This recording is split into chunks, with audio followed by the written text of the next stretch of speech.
Ipin. Tadi kata nak cerita. Cepatlah. Okey. Raja Fir'aun adalah pemerintah Mesir yang zalim, kejam dan ganas.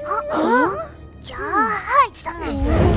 Dia merasakan dirinya Tuhan yang harus disembah dan dipuja.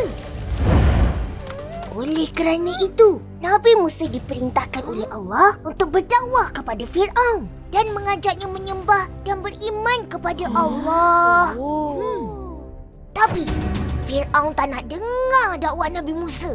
Sebaliknya, dia menuduh Nabi Musa seorang ahli sihir yang hendak menguasai Mesir dari para penduduknya. Fir'aun adakan satu pertandingan sihir supaya ahli-ahli sihirnya dapat mengalahkan Nabi Musa. Bila pertandingan mula, ahli-ahli sihir tersebut mencampakkan tongkat dan tali mereka ke tengah lapangan. Dan semuanya merayap cepat seakan ular.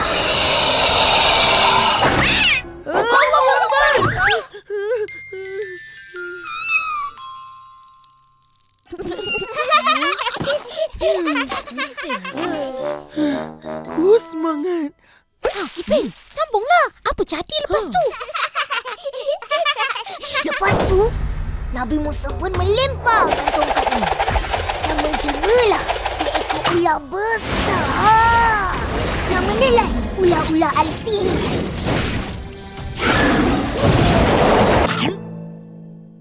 Mereka semua tercengang, lalu sujud menyerah kalah dan mengakui kebesaran Allah Subhanahu Wa Taala dan terus beriman kepada Tuhan yang Esa. Tamat. Assalamualaikum. Buat apa tu? Waalaikumsalam. Tadi, Upin cerita kisah Nabi Musa dengan tongkat ajaibnya.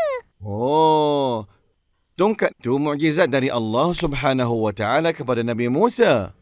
Tongkat tu jugalah digunakan oleh Nabi Musa alaihi salam untuk belah Laut Merah.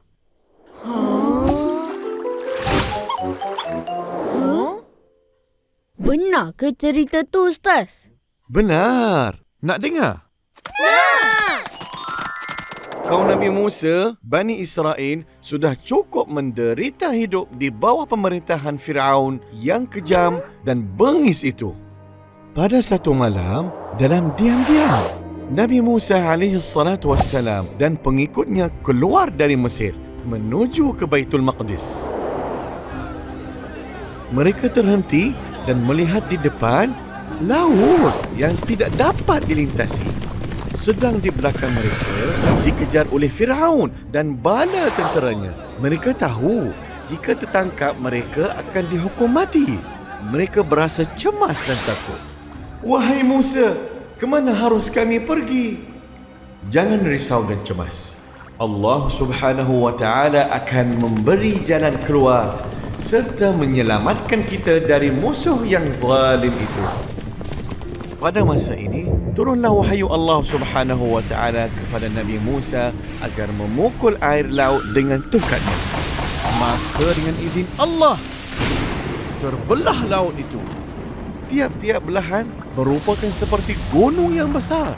Di antara kedua belahan air laut itu, terbentang dasar laut yang sudah mengering. Di bawah pimpinan Nabi Musa, mereka menyeberangi lautan tersebut dengan selamat. Setiba Fir'aun dan bala tenteranya, mereka pun turunlah ke dasar laut. Apabila mereka tiba di tengah lautan, laut yang terbelah tersebut bercantum kembali. Maka tenggelamlah Fir'aun dan bala tenteranya di dasar lautan.